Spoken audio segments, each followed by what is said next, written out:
আমাদের মধ্যে এই সাংস্কৃতিক ধারণাটা এখনো তৈরি হয়নি যে একটা ফিল্ম ফেস্টিভ্যাল একটা দেশের কালচারাল ডিপ্লোমেসির জন্য কতটা গুরুত্বপূর্ণ হয়ে উঠতে পারে, সেই কাজটার দিকে আমরা নজর দেইনি। ডিআইএফএফ 23তম আসর, একটু জানতে যাবো আজকে ক্লোজিং সেরেমনি। আমাদের নেক্সট ফেস্টিভ্যাল কিন্তু 10 থেকে 18 জানুয়ারি 2024। 26 কেন? আমরা 25-এ আছি। ঠিক আছে, যাই এবার উৎসব নিয়ে একটু জানতে যাবো, কারণ যেহেতু দীর্ঘদিন আপনি বলছিলেন আপনি মঞ্চে যে এই উৎসবটার সাথে আপনার একটা সম্পৃক্ততা রয়েছে, সেইখান থেকে এবার উৎসবটা নিয়ে একটু জানতেই চাইবেন। এবার উৎসব নিয়ে বলতে চাই, আমি গত 4-5 বা 5-6 বছর ধরেই এই ফেস্টিভ্যালটা তার সিলেকশন ইমপ্রুভ করছে। একটা ফেস্টিভ্যাল কতটা গুরুত্বপূর্ণ এটা নির্ভর করে ওই ফেস্টিভ্যালের ফিল্ম সিলেকশনগুলো কেমন হচ্ছে। আমরা যদি বাংলাদেশের ছবি সিলেকশন অথবা এশিয়ান কম্পিটিশনের সিলেকশন দেখি, আমরা দেখবো যে ইম্পর্টেন্ট ছবিগুলো সিলেক্টেড হচ্ছে, তার মানে এই ফেস্টিভ্যালটা ঠিক পথেই যাচ্ছে। তবে মঞ্চে যেমন আমরা কথা বলেছিলাম যে এই ফেস্টিভ্যালটা যদি একটা মানে আন্তর্জাতিক মানদণ্ডে গুরুত্বপূর্ণ ফেস্টিভ্যাল হয়ে উঠতে হয়, তাহলে অনেকগুলো ইনফ্রাস্ট্রাকচারাল সাপোর্ট তাদেরকে পেতে হবে, যেটা তারা পাচ্ছে না। যেমন proper projection system, permanent venue, গেস্টদেরকে মানে সব ফিল্ম মেকারদেরকে আনতে পারে না। সো এই সমস্যাগুলো সমাধান যদি আমরা করতে পারি, তাহলে আমি মনে করি যে এই ফেস্টিভ্যাল আরও ইমপ্রুভ করবে। দীর্ঘদিন ধরে আমরা শুনি যে আসলে সুমন ভাই প্রতিবার আসলে আমি 15তম উৎসব থেকে নিয়মিত সংবাদ সংগ্রহের জন্য আছি, এবং তখন থেকেই শুনি যে তার এই স্ট্রাকচারাল প্রবলেমটা রয়ে গেছে। এটা কি আসলে কারো ইচ্ছের জায়গা থেকে আসলে হচ্ছে না, নাকি আসলে সেই ইচ্ছেটার জায়গা মতো পৌঁছাচ্ছে না, কোনটা আসলে? একটা তো হচ্ছে আমাদের যে একটা ইম্পর্টেন্ট ফিল্ম ফেস্টিভ্যাল প্রয়োজন, এটা আমি ঠিক জানি না সরকার কতটা গুরুত্ব দিয়ে ভাবে। সরকার বলতে আমি কোনো নির্দিষ্ট সরকারের কথা বলছি না, সকল সরকারই। আমাদের মধ্যে এই সাংস্কৃতিক ধারণাটা এখনো তৈরি হয়নি যে একটা ফিল্ম ফেস্টিভ্যাল একটা দেশের কালচারাল ডিপ্লোমেসির জন্য কতটা গুরুত্বপূর্ণ হয়ে উঠতে পারে, সেই কাজটার দিকে আমরা নজর দেইনি। আমি মঞ্চে যেমন বলছিলাম যে আমরা তো মাত্র অল্প দিনের জন্য এসেছি, ফলে এই অল্প কদিনে দিন অল্প, কিন্তু আমাদের হাতে কাজ প্রচুর, ফলে আমরা কতগুলো কাজ শেষ করতে পারবো আমরা জানি না।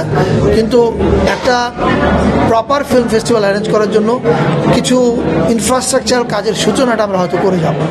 এটা পরবর্তীতে যারা গণতান্ত্রিকভাবে নির্বাচিত হবে, যে সরকারি আসে, আমি আশা করব তারা এটা কন্টিনিউ করবে।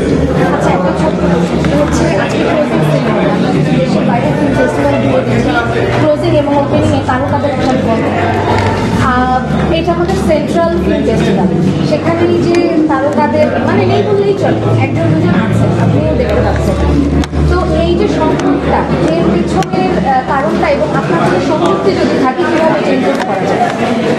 একটা তো হচ্ছে প্রথম কারণ তো ফান্ডের সমস্যা, দ্বিতীয় কারণটা হচ্ছে যে এই ফেস্টিভ্যালটাকে যদি আমরা সত্যিকারে বাংলাদেশের একটা ফ্ল্যাগশিপ ফেস্টিভ্যাল ভাবতে চাই, তাহলে এইটার ফান্ডের ক্রাইসিস যেমন দূর করতে হবে, এটা একটা স্ট্রাকচারাল পরিবর্তন আনতে হবে। যে কি করে এটা যে সরকারি থাকুক, মানে এখনকার সরকার বলে না, যে সরকারি থাকুক, তারা কি করে এই ফেস্টিভ্যালের সঙ্গে, যেমন আপনি পৃথিবীর যে কোনো দেশের ফেস্টিভ্যালের দিকে যদি লাগান, কান, ভেনিস, বার্লিন, বুসান, সানড্যান্স, প্রত্যেকটার এটা ফেস্টিভ্যাল ডিরেক্টরেট থাকে, সেখানে গভর্নমেন্টের প্রতিনিধি থাকে, ফান্ড থাকে। এইটাকে কি করে একটা স্ট্রাকচারের মধ্যে আনা যায়, এই কাজটা করাটাই মনে করি খুব গুরুত্বপূর্ণ। এটা না থাকার ফলে আপনি যে জিনিসগুলো মিস করছেন সেগুলো মিস হচ্ছে, এবং এটা না থাকার কারণে কিন্তু আপনি সব ফিল্ম মেকারকে ওখানে পাচ্ছেন। আপনার সরাসরি এই ব্যাপারে অন্তত পক্ষে, কারণ আমরা এদিক থেকে প্রশ্ন করলে সামনে চলে যান, সামনে চলে যান। হ্যাঁ, প্রশ্নটা বলেন আবার। আপনার হস্তক্ষেপ, সরাসরি হস্তক্ষেপ মানে আমি যেমন বললাম যে আমাদের হাতে অনেক কাজ, কিন্তু আমাদের হাতে সময় খুব কম। এই অল্প সময়ের মধ্যে একটা প্রপার ফেস্টিভ্যালের স্ট্রাকচার তৈরি করা সম্ভব না, কিন্তু আমরা কাজটা ইনিশিয়েট করতে চাই। আমরা কিছু ইতিমধ্যে মন্ত্রণালয়ে নিজেদের মধ্যে আমরা আলাপ আলোচনা করেছি কয়েকটা মিটিংয়ে। সামনের দিকে হয়তো আমরা এটা কিছু আপনারা এটা রেজাল্ট দেখতে পাবেন।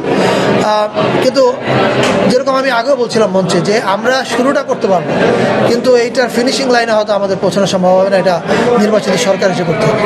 একটা প্রশ্ন ছিল, যদি ফেস্টিভ্যাল নিয়ে কারো কোনো কোয়েশ্চেন, ফেস্টিভ্যাল রিলেটেডই, বাট হচ্ছে রিসেন্টলি এখন ভেট বৃদ্ধিতে সিনেমার টিকিটেরও একটা মূল্য বেড়েছে, এটা কি এফেক্ট করবে? প্রসঙ্গের মধ্যে যেতে চাই না, মানে আমরা এটার মধ্যে থাকতে চাই।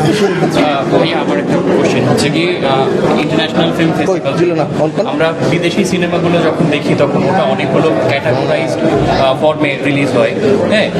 তো আমাদের দেশে এই ফিল্ম যে মানে রিসেন্টলি সার্টিফিকেশন বোর্ড হয়েছে, এটা নিয়ে আমি মন্তব্য করাটা মুশকিল, মানে এটা তথ্য উপদেষ্টাকে জিজ্ঞেস করতে হবে। আমরা কি ভবিষ্যতে ভাইয়া এরকম ক্যাটাগরি ওয়াইজ ফিল্ম পাবো কিনা? মানে এই জায়গাটা হলে আমার মনে হয় যে ফিল্ম অনেক উন্নত হতে পারে বলে মনে হয়। এটা তথ্য উপদেষ্টাকে জিজ্ঞেস করতে হবে, কারণ এটা আমার মন্ত্রণালয়ের অংশ না। আমি যখন শুধু ফিল্ম মেকার হিসেবে কথা বলবো তখন আমি বলতে পারবো। ঠিক আছে, ঠিক আছে, Thank you. Thank you.